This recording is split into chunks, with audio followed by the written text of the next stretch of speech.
Hello and welcome back to the Workplace Podcast. In today's topic, we are talking about workplace etiquette. We're going to dive straight into it. I want to give you a general understanding of what workplace etiquette means because I have some personal experiences to share, especially being the Mr. Nice guy in the workplace, which we'll get to in a minute. Please, can everyone give a brief understanding of what your experience is with workplace etiquette and how you compose yourself in the workplace?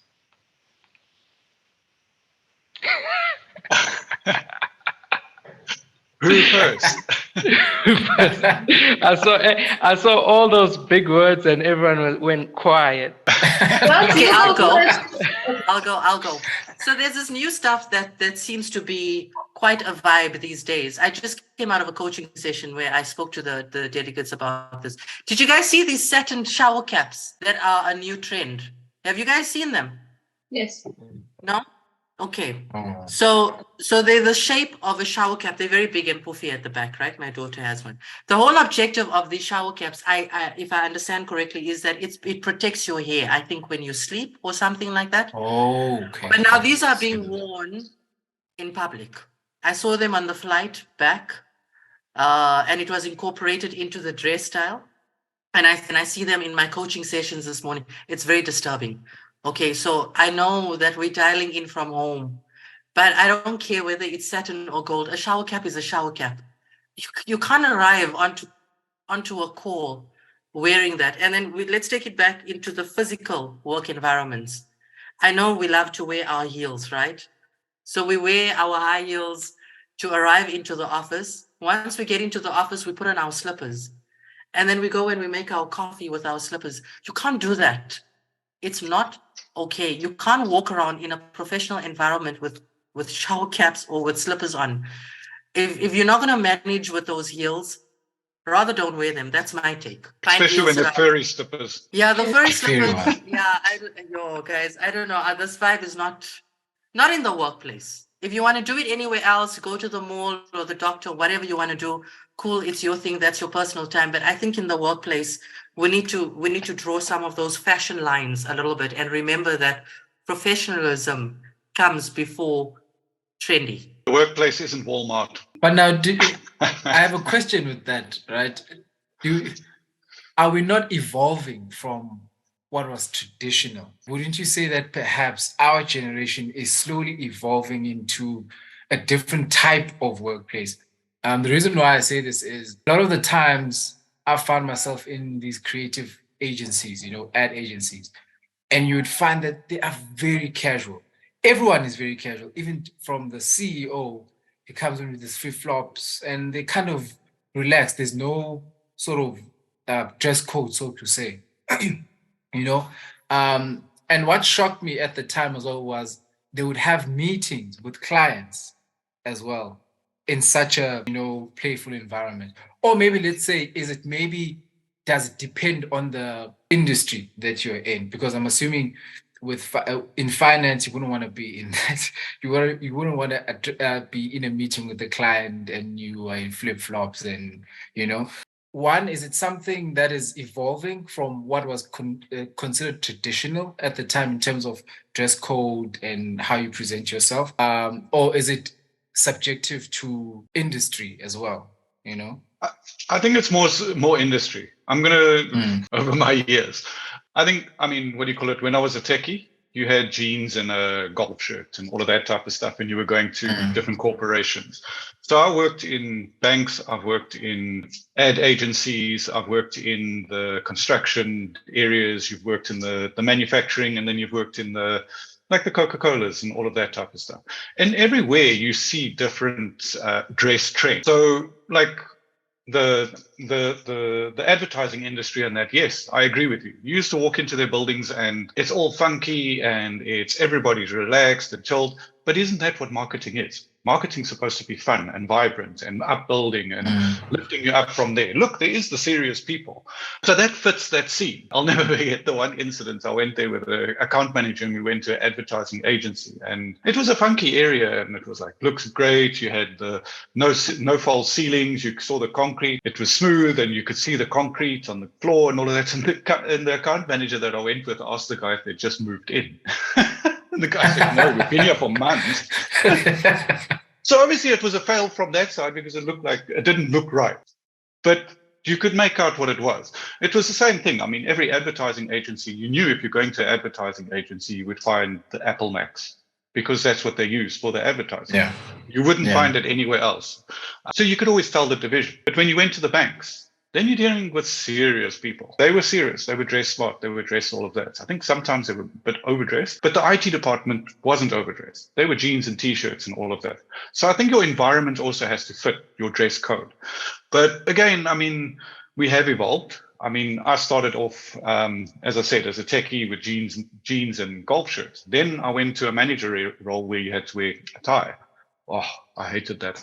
But then eventually the ties started falling away. But corporate gear it's loosened, but it hasn't loosened that much. So you still got to fit the part in terms of that. And then also people must remember, casual day in corporate environments as well. It's not the time to come in your Crocs and socks and what do you call it? You were calling it your hair, the shower caps and all of that. That's not casual Friday. Casual Friday is not the same as what you have in school where it's casual day.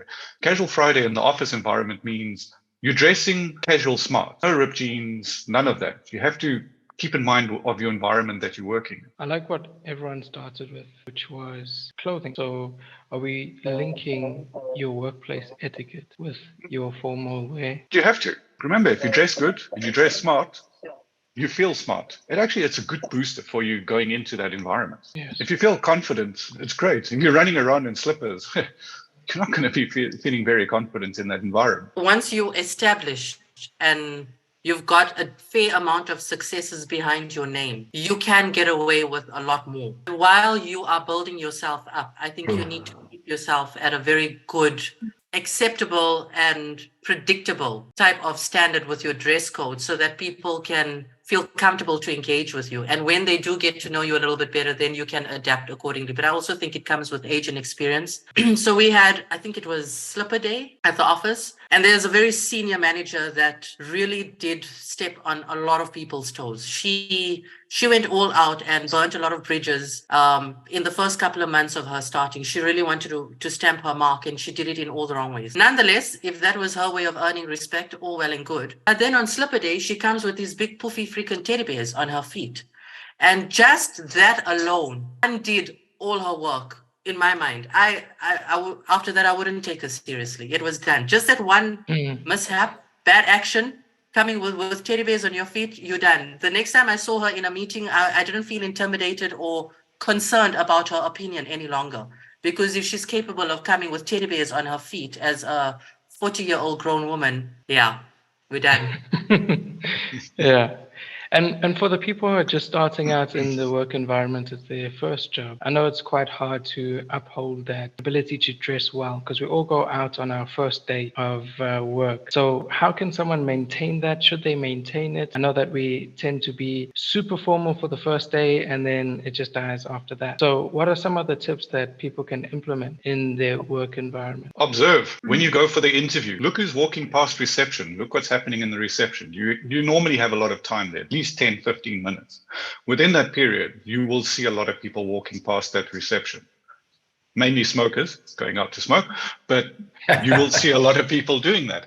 And just look at their dress code, because that at least gives you a good standing on when you're starting that first day, kind of what you need to dress in. I mean, if you see them wearing jeans and a smart work shirt with a collar and all of that and smart work shoes, then you're already seeing the dress code that you can see within the office. So that will help you in terms of your first day. It'll also take a lot of anxiety away. I think for a woman, if you're observing what they're dressing in that, because I think women go to a greater extent of what to dress for work in comparison to us. We just slap whatever on. No, it just happens naturally. It's very natural. We don't have to put in that.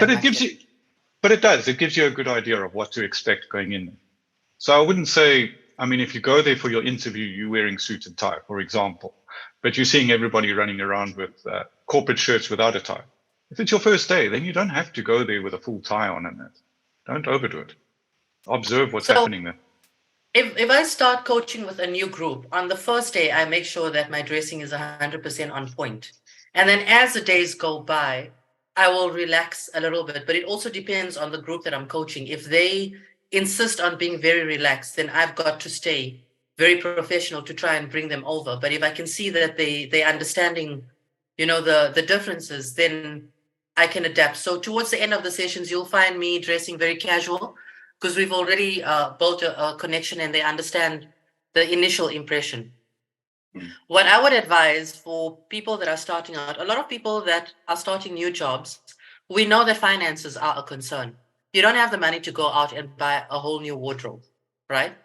So I would look at, sure, if you have siblings, this is where that becomes pretty key and important. You're gonna try and look around your immediate family just to try and see if they have some clothes that you can borrow, and keep it simple. So black, white, and beige, or black, white, and blue. Try and keep a theme so you can swap a blue jacket for a black jacket and wear it with the same shirt and the same pants, just changing your jackets or changing your color scarves. You can literally have 2 or 3 outfits and just mix and match them if you stick to a certain color palette. That should get you through until you get your first paycheck. So that's what I would recommend, is try and keep it very simple and be smart about it. Sure. Sorry, I'm just looking at the picture of all of us sitting in the screen, and I mean how everybody looks, and I'm sitting with a t-shirt. I actually feel very underdressed at this moment in time.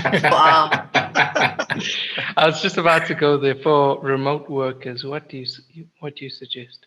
Because I feel that a lot of remote workers, including I think all of us here are remote workers, feel that we can be more casual in our approach. So I open it up to all of you. What are some of the tips for remote workers? How? So, from my experience as a first-time person working in a proper company, you are at home and you are in the comfort of your own home, but that doesn't mean you get to show up on your meetings in your pajama shirt or things like that. There is a dress code that you need to follow as well, because you can be having a meeting with the head of your company and you show up in your pajama t-shirt. That's not gonna work. There is a line of professionalism that you shouldn't cross, even though you are in the comfort of your own. So you can wear your tracksuits and things, but keep it simple and neat, and just remember you need to be professional also. Be casual, but if you've got a meeting, just have that backup, have that jacket, have that whatever for that. But now, let's say normally the meetings are, especially with remote, because this happens quite frequently. Normally the meetings, there is no video switched on. So you come in thinking, no, normally it's the usual. No video should be on. Next thing they say, guys, we'd like to see you guys, just to, whatever, for whatever reason. And then you're like, oh snap, I'm not dressed appropriately. I don't have time to go now and just get ready. In that type of situation, you're forced to. No. What do If you I'm do? in a What very, do you very do? bad state, What do you I do? will say that, you know what, guys, I'm sorry, my background is really not friendly. For putting my camera on. I don't say I'm not friendly. I say my background. I'm not in a great environment, and I feel like it's going to distract from the tone of the meeting. So if you don't mind, I'm going to sit out on this one. But the next one, I'll be prepared. There's always ways to go about it as well. Like if for that instance, like for me, I know sometimes I'll stand up meetings out here, very chirpy and says, hey, let me see you guys. So I know in the morning I need to get up and get dressed as if I'm about to leave for the office. But it's just to be prepared. Yeah. But it also helps you in that transition from home to work, even though you're not leaving the building. It also helps you in get your mind, your subconscious thinking more work-wise. So it does help to get semi-dressed, should I say. Yeah, because when you get undressed, it's like you came back home, like you Yes. left the office. When you take that jacket off, it's like, with me, it's my scarf. When I take my scarf off, okay, I've left the office, I'm back at home. So it's like that little bit of switch up that I think is pretty cool. I like how we've all touched on dress code for our workplace etiquette. Now I'm going to jump ship and go on to how we behave, our mannerisms, and one big topic which I think relates to our workplace etiquette is friendships. So I actually want to start there. What do you think about friendships within the workplace? Because a lot of us, once we form a friendship, we start to decrease, or our professionalism starts to lower. So, how should we strike a balance in forming friendships at the workplace?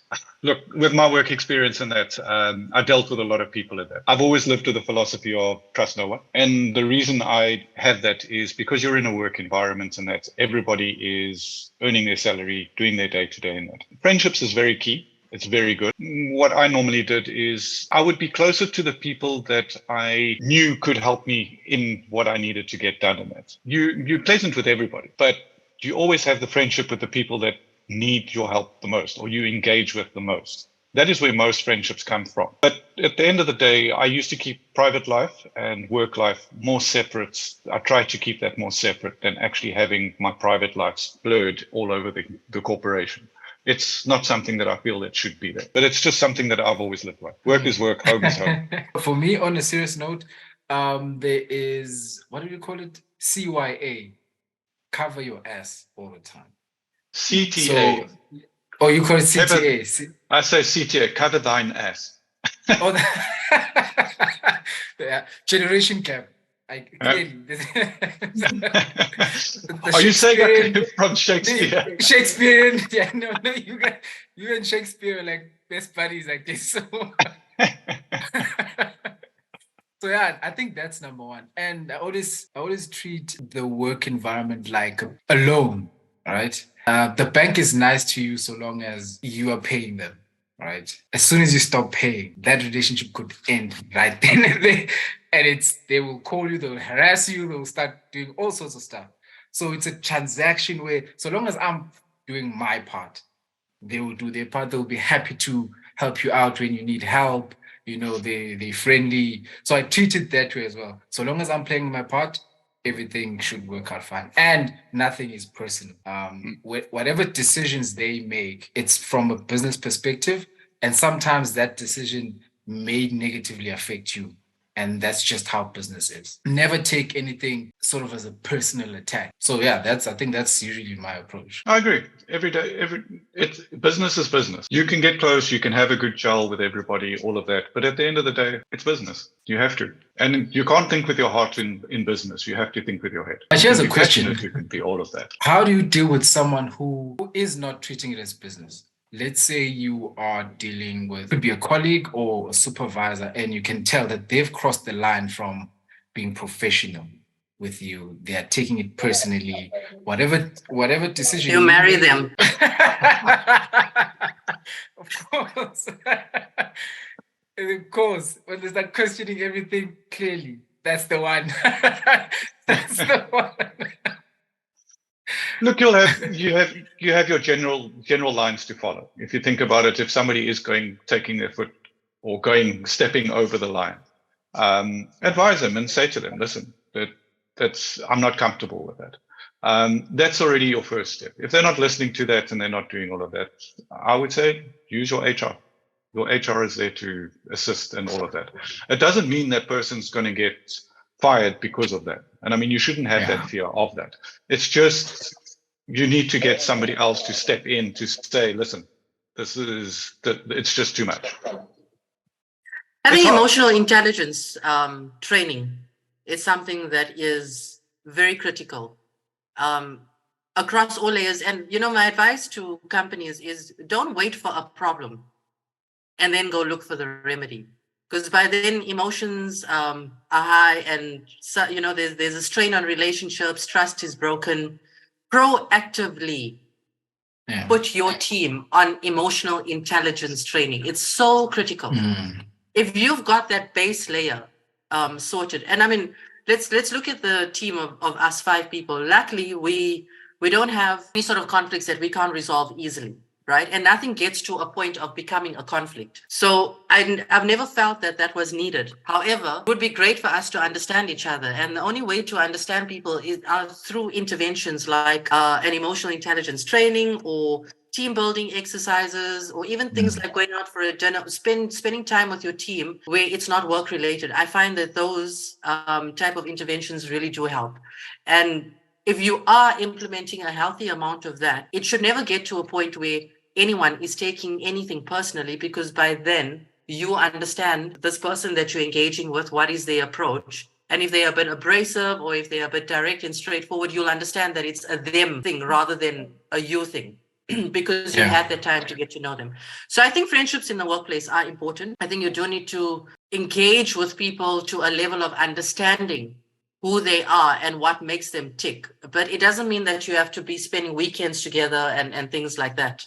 I think just for the sake of good, healthy work relationship, there is a certain level amount of friendship that's needed.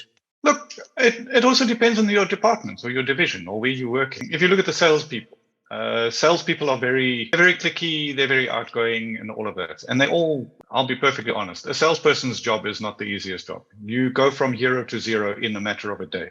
31st, you're the hero. The first, you're now a zero because you're sitting on a zero margins. You've got to get all that commission. You've got to get all that targets. You've got to get all of that.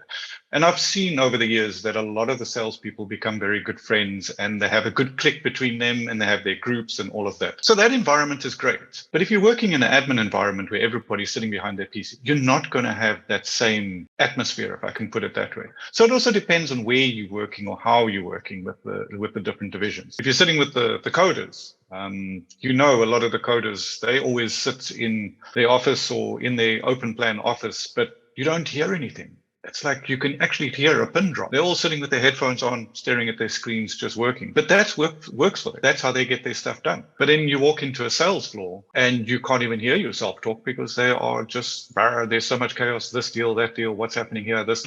So your office environment will dictate how that actually happens. What do you think about wearing earphones in the workplace? Let's say I'm listening to music, working around with music.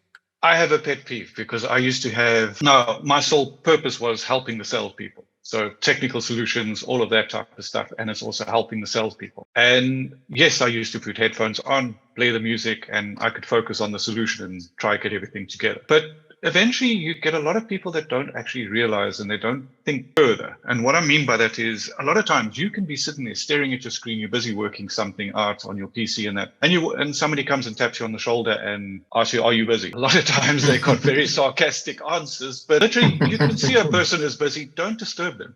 And the reason I say that is psychologically, you actually, if you're busy working on something and somebody disturbs you, it takes you 25 minutes again to get back to that level of concentration that you were actually at. So if somebody is busy and you can see they're busy, rather come back later. Don't disturb a person that's busy on their screen. If they've got the headphones on, then you know that they're either in a meeting. Nowadays, it's either in a meeting on a social. Yeah. But before that, you would put your headphones on, don't disturb. It's like a do not disturb sign kind of thing that you would have. And you've got to respect that. People are there to work. I think what's great is that we've touched on the 4 pillars of workplace etiquette, which is 1, respect, politeness, reliability, and punctuality. Now, you have 2 parties in the work environment that can take these to the extreme. You get the guys that are extremely nice, that will do anything for the boss, for anything for anyone on the team. And then you have the one who isn't respectful, isn't punctual, isn't reliable. Now, touching on some of the experience that I've gone through, and I want your guys' personal experiences with this, is being too nice in the workplace a hinder? Because you're trying to be polite, you're trying to be respectful, you're trying to get the job done, right? But I think there are a couple of employees who take this too far by saying yes all the time. It's very true. There's one thing that I learned. It was one lessons that we had. And the one guy, and he instructed us, and he said, if you get something and you are too busy, say no. Don't ask why. Don't ask anything further. Say, just say no, I can't help you. That is it. And the reason you say, no, I can't help you, it's not being rude. It's not being horrible. You don't have to explain why you can't help. Obviously, if it's your manager, explain why. But for the rest of them, you can just say, no, I can't help you. You don't have to explain it. And the reason you don't have to explain it is because if you are busy and you're not going to get to that, just say no. Don't even ask further. I think that's a bit abrasive. I think you can say no. And you can give a slight reason. You can say, no, I'm quite inundated this week. So this week is not good. Firstly, decide whether you're willing to assist or not. If you are willing to assist and now is not the right time, then you can say, now is not a good time. I can get to this tomorrow or next week. And if you're not willing to assist at all, then just say, I really am able to help you with this. I'm so sorry. Now, if you say no and you have an excuse, do you become the person who keeps having excuses to do a task that's needed to be done? So what I'm trying to get at is if you're just saying no and that's it, it means that person's going to have to go look for somebody else to help them or try to figure it out themselves. If you say no, I can't help you this week, then it means you're saying no, but I'll help you. So you're actually falling into that suckering of actually you're still doing what that person's looking for. So a lot of the times I would say it's to the level. If you're concerned that the person is leaning on you to get their job done, remember the helping comes in many different forms. You can do it for them, or you can just guide them and watch them do it. And it does take a bit of time and patience. So it also depends on your personality. But that's why I said decide upfront whether you're going to help them altogether or not. If you are prepared to help them to some extent, let it fit into your schedule when you're available. If it's someone that's just lazy and really doesn't want to get their job done and comes to you repetitively, then yes, at some point I will say no. I can't help you anymore. That will be my answer. I can't help you till you're prepared to help yourself. But I think and what if it's not a linear sort of, it's not someone who's a colleague, but it's a supervisor who's piling you with more work and I guess their goals are unrealistic. How does one, because it does get a bit tricky if they come through and they say, look, this and this and this and this needs to be done by this week. It's urgent. These are the due dates. And you can see there is a lot of work to cover. Now you are caught between my supervisor who's going to think I'm not productive if I say I cannot do all of this, or I try and do it and I fail in completing all of these things at the end of the week.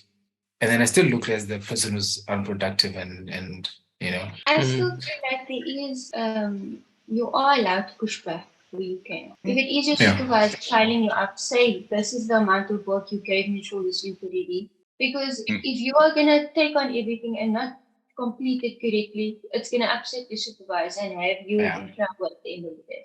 So rather push back where you can and not take too many tasks up than to get your task list, filled up, and then at the end of the week you don't meet deadlines, and then things become out of hand. How you push back, that's so important, right?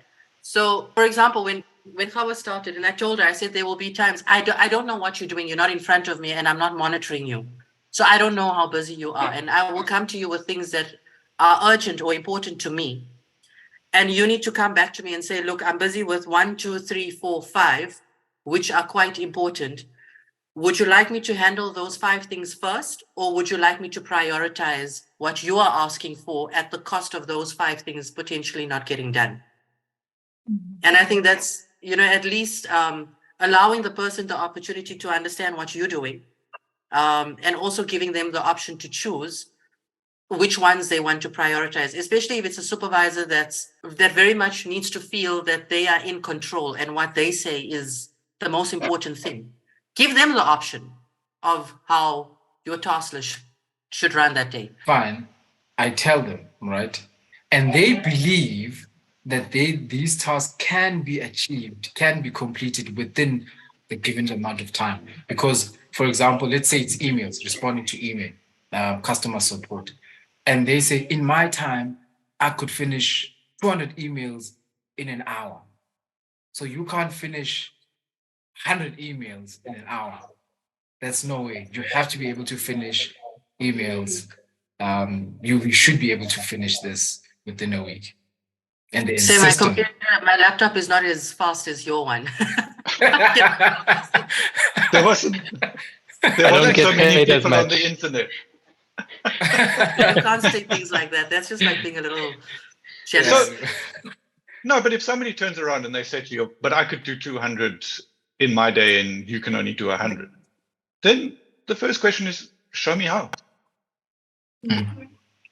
But it also depends on how busy that person is compared to how busy you are. Yeah. Because not everybody's task list is the same. No, but that's the thing. I mean, if he was saying he was doing 200, for example, and you can only get to 100, was he creating a template and copy paste and sending off? So he was using a production line type method of getting it done. So maybe that is what your supervisor and all of that is there for. It's not just to go, you need to do A, B, C, D. They're also there to guide and help and assist and make sure that you can get your job done. And that's what a lot of managers forget. They're actually there to assist as well. And it's not assist in saying, doing my job, but it's assisting in like, as for example, the 200 emails to the 100 emails that you are busy with. Show the technique, give the technique so that you can improve with them. So if you say yes all the time, you'll become unreliable because you won't finish all of those tasks. So I think it's a rule for life as well, Ross. If you're gonna keep saying yes, people are not going to take you seriously, and you are going to be that person that's going to carry a lot of other people's baggage. And it's like free things are cheap, right? Don't be free. Oh, yeah.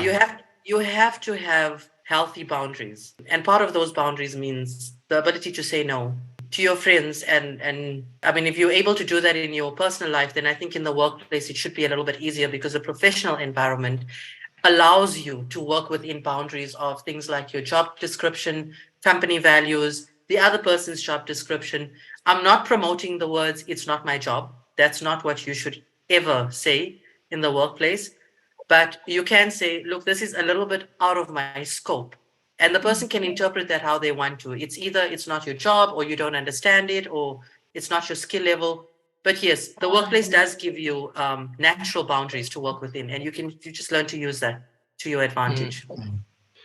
I think we touched on something here, which is by saying no, you are also getting out of your comfort zone, right? A lot of people want to be nice and say yes all the time. So now for a person who gets a question at the workplace about giving constructive feedback, how should they go about that? If they are afraid to say no and they always say yes, they're always going to give you positive feedback. But sometimes in a business, you need constructive feedback. So how can a person develop those skills? It's a real skill to be able to communicate, sometimes negatively, in a constructive way. So for me, what I do personally, because I absolutely understand that, I've, in fact, even on the receiving end, I would struggle receiving, I wouldn't say negative, but constructive feedback. I would struggle, especially if I'm not done. Because then I'd be like, I'm not even done yet. You can't criticize something that I'm not even finished with yet. So I would really, really get offended with such things.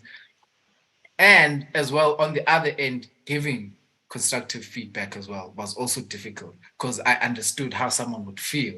So then I wouldn't say it. I was like, no, it's perfect. No matter how bad it was, like, it's good, go ahead with it. But I realized, you know what? It balance the two. Compliment the things that are really good. Always, and especially start with those. Start with the things that they did well. Oh, this was good, this was great, this was good. I love this, I love that. And then go into the things that, and in fact, don't say, another thing that I used to dislike was when someone tells me it's wrong, and then not say anything further from that and not build from that. Oh, it doesn't look nice. And then, okay, so what am I supposed to do? It doesn't look nice to you, but follow up with, this is what I would change, perhaps change this color, perhaps change this, that I would understand a bit more whenever someone would tell me that, okay, just change this, maybe if you move this here, and then we try it out. And it's sort of a discussion and not a bashing sort of moment where you're just destroying everything that I've done. So yeah, for me, it's compliment what is good and then go into a discussion. I wouldn't say just point out, a discussion in the things that can be changed and amended. So I've got the sandwich method, right? And I mean, the short of this is telling your wife that the meal she cooked is really bad and she can go feed it to the birds. So this is how you do it. Yeah, this is how you do it. You know what, my love? I appreciate every single day you're at that stove and you cook the best meals. And I love your cooking. Today, the food is really not up to, I'm trying to eat it because I love you so much, but I really can't. I think in order not to waste, you and I should go together and feed this to the birds. And tomorrow I know you'll make a smashing dish and we can cook together. And that was you just telling her to go and feed her food to the birds. You can never tell that to your wife. You can never say that to your wife. You'll be a dead man I'd for the rather rest of your prefer life.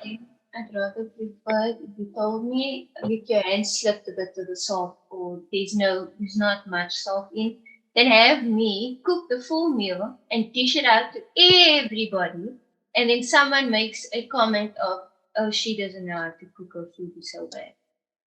You get what I'm saying? So I'd rather take it that you tell me straight what is wrong, and then I might get offended, yes, I might go on about it. I'm a woman.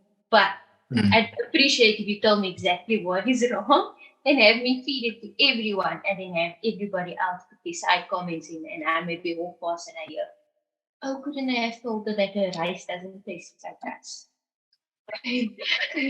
The amount of times I had to eat a meal that was not that great. So the amount of times I had to just grin and bear it. I'm like, this is not great. But anyway, I'm not going to say anything. You see, I'm not going we've to say picked up anything. something here. We've picked up something here. If you don't say anything, it will remain the same and you always eat bad food. If you say something small as if there's no salt, you're not tackling the problem and there's no solution, right? Meanwhile, it's not the salt. You know what it is, but you don't want to say it because you're avoiding to hurt the feelings. So in the workplace, being more direct, you'll be labeled as a bit of an asshole, right? Be like, oh, people will start avoiding you because you start giving back actual feedback that is constructive. But now all of a sudden, people are either afraid of you, get angry at you, or just avoid you. So, in wrapping it all up by providing constructive feedback, what method should we use? We're going to use the sandwich method. Perfect. Yeah. Sandwich. Excellent. I think Sandwich. I agree with the sandwich. The reason why as well, it's an uncomfortable situation anyway. It's a you on a slippery slope either way, either or. Especially when you have to speak on someone's work. There, it's already a very delicate situation. So there's no way of doing it in a way where they'll come out very happy and they'll be like, oh, great. Wow, they said everything was bad. That's fantastic. They're not going to be in that. It's just a delicate situation. So complimenting on the things that are good does help in cushioning the whole conversation. It's not a bashing moment for someone, and you don't come across as someone who's just there to. It doesn't seem personal. It's a discussion. We're discussing the work. This is what's good about it. This is what we can improve about it, and then we can go back to. I know you're going to kill it next time as well when you make these changes. I think that's a good method as well. I think that leaves you happy as well.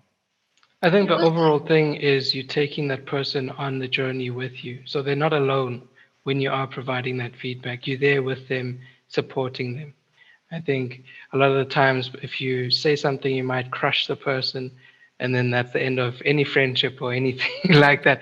You'll always be remembered as the person who brought someone down, right? So I like that. Yes. How?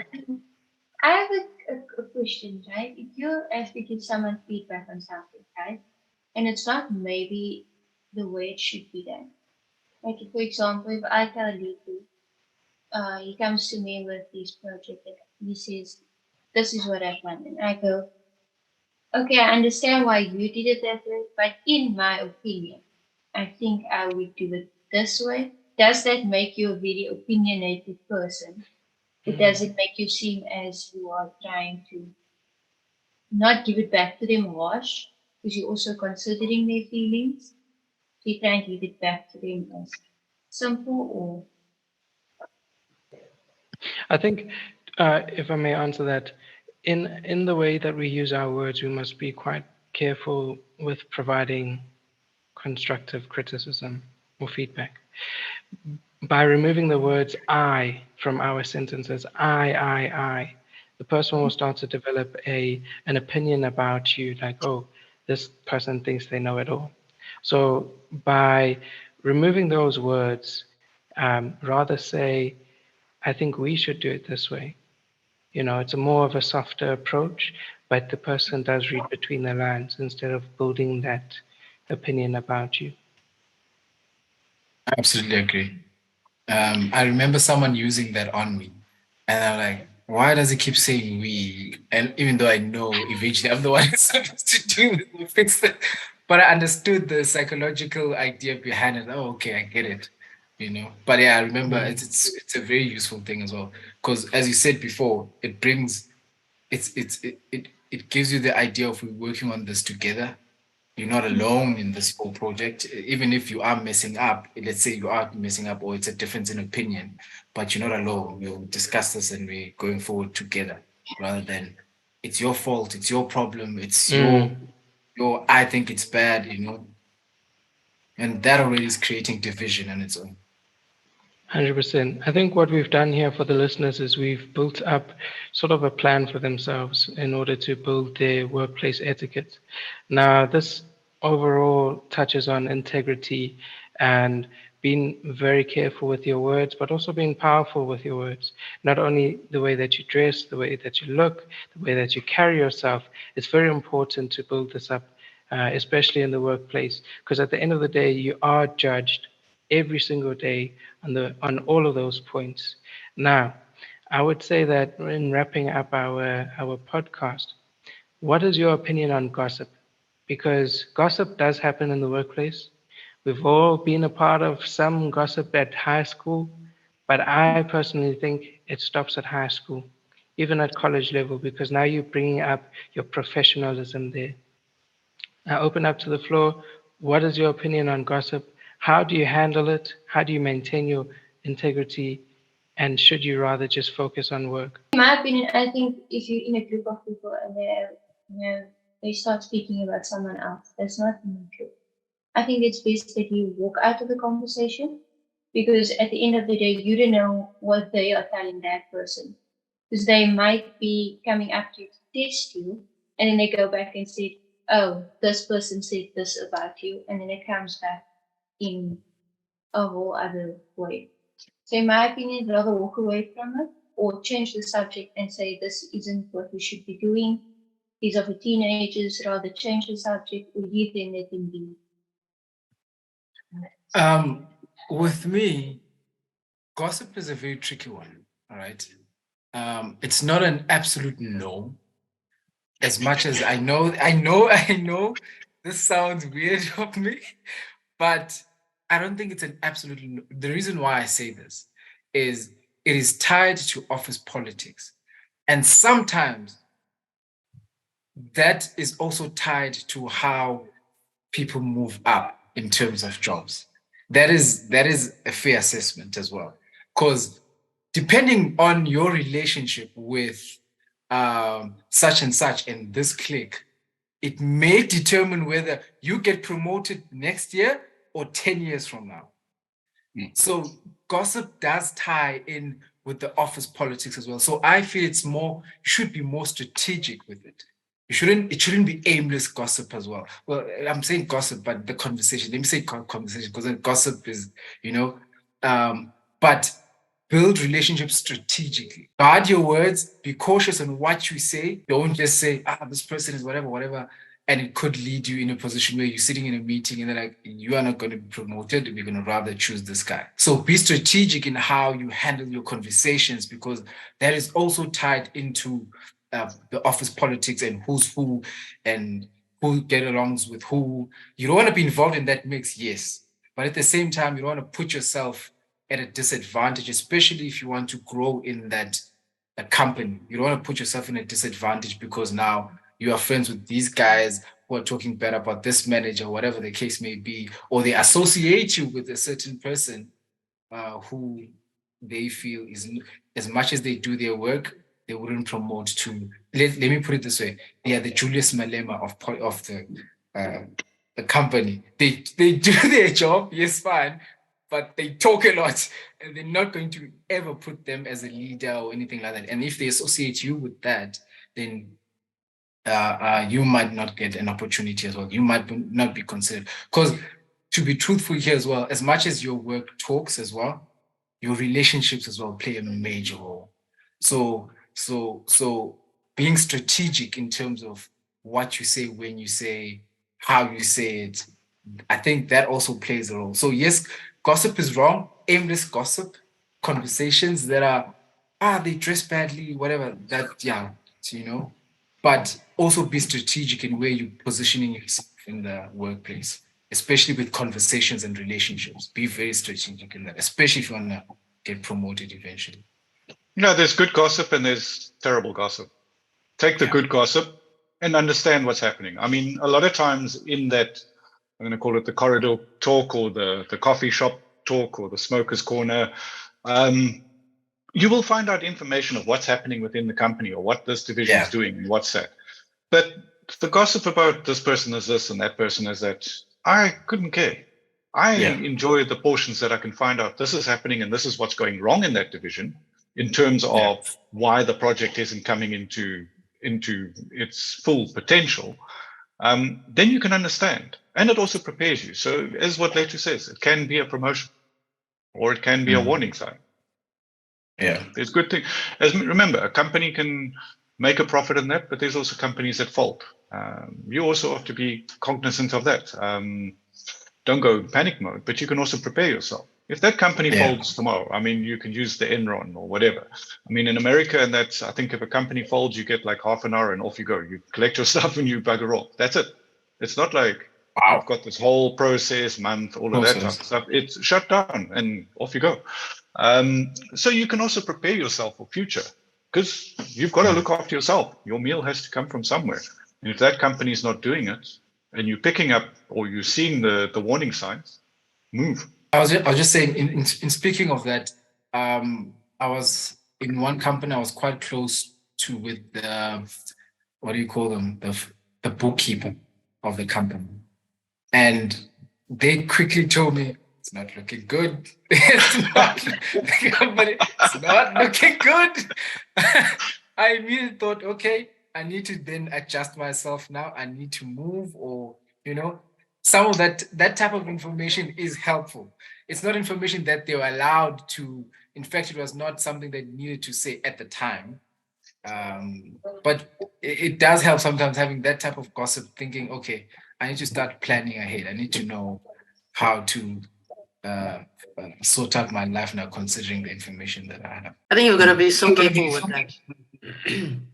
So it can help, but sometimes you also do get things like corporate sabotage, where you could have someone that's maliciously spreading false information about the company. And you've got to be very careful not to get attached to that. And you won't know who it is or where it's coming from. I think having a good relationship with a mix of people in the company, especially if you're in a bigger company, have decent relationships across various departments, because if you're not picking up something, or if you are picking up something, you can validate it through healthy conversations, not necessarily gossip. I think, also as being in a management role, when it comes to gossiping, there are times where I need to check certain things with other team members. So, for example, we were a team of 4 and one was not meeting deliverables. And I had to stop and ask myself, is it something that I am seeing only, or is the rest of the team also feeling the impact of this person's behavior? So before I go into making a decision around disciplinary,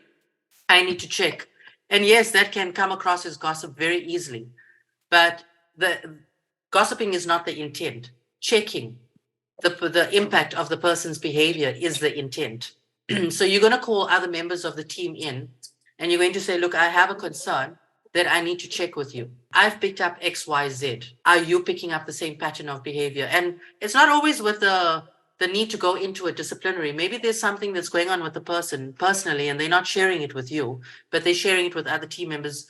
It helps to know that, because you can maybe bring in measures to assist them. You really want this person. I mean, no one wants to turn over staff. It's a mission to interview and onboard and whatever the case may be. And ultimately, when you interviewed this person or when you hired them, you like something about them. So you want to try and go back to that. And if there's a bit of a detachment, you need to try and find out what's happening to try and bring it back. Do we need to have a bit of a counseling session, but those don't always go too well? Or do you want to just try and let the person know that, there are ways to get assistance? Maybe they need to seek external advice, or maybe the rest of the team will start picking up, and someone in the team could be close enough to that person to say, listen, Zakia is asking about you. So things are surfacing. Don't you want to go and speak to her about this personal problem that you're having? Because questions are being raised around your performance, and we don't want to see you go. So I think there is healthy ways to address things, and then there's unhealthy gossip, which I don't think that's going to do any good for any company. I think if you're a company that's promoting politics and corridor gossip, you need to be very careful because it could turn on you as a company very quickly. It can destroy a good working environment very quickly. Yep. And yes, you've also got to be, I suppose, just observe. Observe people, observe what's happening around you and that. And don't make a decision on what one person says, because it's completely wrong to do it that way. Rather, get verification if it is something that is very drastic that you think is panic status within the corporation. Rather observe and just see. Let it run for a few days or whatever. You can see what's happening. You can see. If you just observe, you can see a lot. Think about it when you go to, if you go into any public setting, if you observe the people around you, you already know what to expect or what's going to happen from this person, that person, or whatever from that point of view. And it's the same at the work. We're all different. We're all there, but you can determine what can happen. Yeah, definitely.